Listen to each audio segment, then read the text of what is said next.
इस्लाम जब पैदा हुआ पूरी दुनिया में अंधेरा था, पूरी दुनिया में।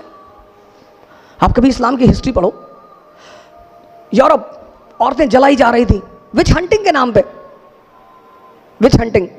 हिंदुस्तान सती प्रथा, चीन में तो लड़कियों को ऐसे ही मार डालते थे।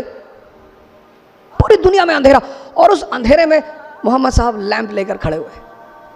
इस्लाम, प्रेम, मैसेज।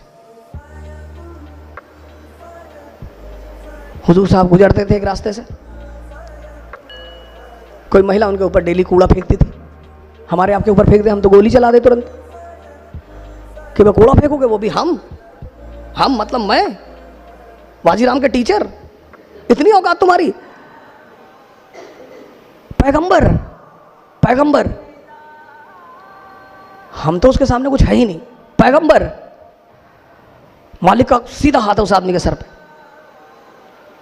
एक दिन उस महिला ने कूड़ा नहीं फेंका, वो मकान के अंदर गए, पता किया कि मोहतरमा कहाँ है, पता चला बीमार है। गए, हालचाल पूछा, कहा मालिक से दुआ करूंगा कि आप जल्दी ठीक हो जाए। ये है, ये हमसे लोग पूछते हैं, मैं मेडिवल इंडिया पढ़ाता हूं, लोग मुझसे पूछते हैं इस्लाम इतनी ऊंचाई पे कैसे था, मुसलमान इतनी ऊंचाई पे कैसे थे।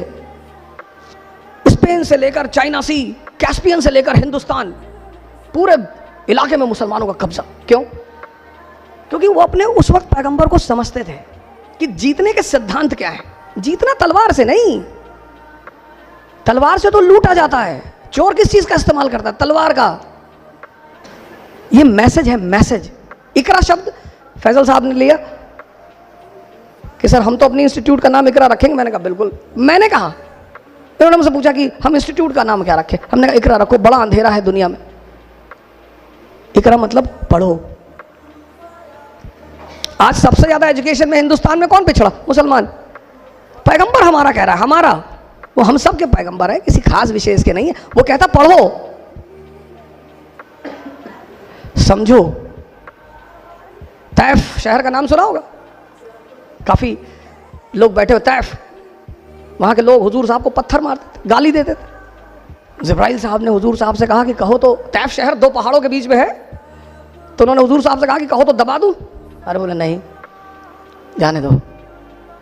ये लोग, ये जो मुझे पत्थर मार रहे हैं ना, किसी दिन यही हमारे पैरोकार होंगे।